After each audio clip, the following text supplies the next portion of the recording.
Recognized for 5 minutes. Thank you, Madam Chair. Mr. Secretary, of course, there are always going to be a certain number of things you and I disagree on, but I have to start with a compliment.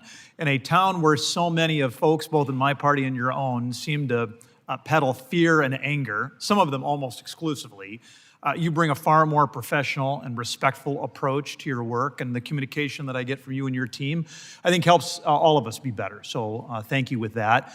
As you know, sir, we have a tremendous amount of flooding in my state and surrounding states.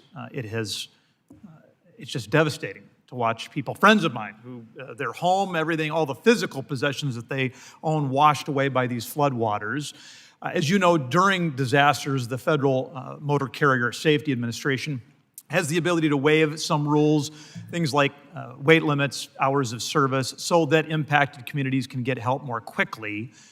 I've got some concerns that a recently finalized rule by FMCA is going to make it more difficult for governors to access those flexibilities. I just wanted to gauge any thoughts you would have on that promulgation. Let me certainly, first of all, tell you that our heart goes out to those we saw impacted by recent storms in your state, Iowa, and other communities, and would agree that it has been important to have flexibility on things like hours of service in the context of those disasters. Now that you've raised this, I want to become more familiar with some of the areas of overlap or concern where more recent rulemakings could diminish flexibility on that, because we certainly leaned into that at many moments, notably including the Baltimore Bridge collapse, to try to provide some relief. And I think we've got to, and listen, I get it. A lot of these independent and quasi-independent agencies, it's not like they work for the cabinet secretary. It's not like a memo comes out and they salute, and it's more complicated than that. They need to make their decisions based on an evidentiary record. Clearly, these decisions need to be abiding. They need to go to court and defend them. That's what's so surprising about this. I mean, the previous flexibility, the waiver authority for governors, allowed them a 30-day period. This is going to shorten it to 14.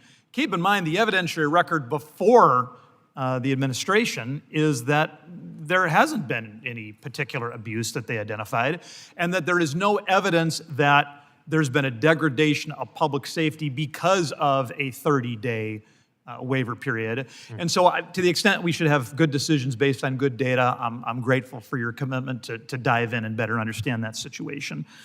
Let's go to permitting. This has been a consistent area of agreement that you and I have shared as you've appeared before the committee. I think in the couple of years you and I have been talking about this, we've made some progress. Let's be honest, it's modest progress. It is still, as you've talked about in your comments in the past, far, far more difficult to get a project cited in this country than it is in most every other developed nation. This is not an area of American excellence. I've had some success in working with my colleagues to advance a digital NEPA review, gotten that language in the aviation bill, yesterday in the water resources bill. I wanted to just touch base with you, sir, and see if your shop has been able to make any progress, particularly in the area of digital NEPA review and processing. Thank you.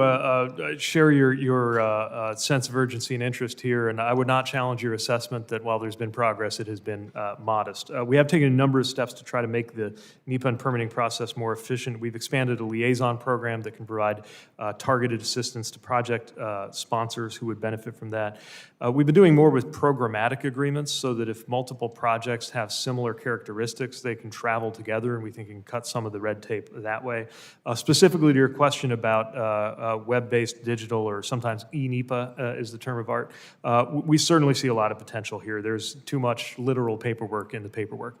One thing we've done to try to embrace that is a $750,000 modernizing NEPA challenge, knowing that some of the best ideas probably won't come from the building, but will come from around the country.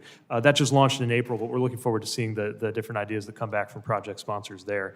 And of course, we're working to maximize the use of categorical exclusions, which just bring a lot less of that process with them. I do think categorical exclusions are a ripe area. I mean, we obviously make use of a lot of them, but I think there is so much more there. But my closing comment, Mr. Secretary, would be at some point, you're just going to have a brainstorm, and maybe as you drift off to sleep or you're eating your Cheerios in the morning, of an idea that might be a little politically dangerous. It might upset people on your team or on my team, because let's get it. I mean, we both get it. The siting of large projects in this country is fraught with tremendous emotion and political peril. If you're looking for partners to advance your big, dangerous, but important idea, this committee is ready to work with you. Thanks much. I appreciate that and welcome that. Thank you. Gentleman yields. Mr. Auchincloss is recognized for 5 minutes.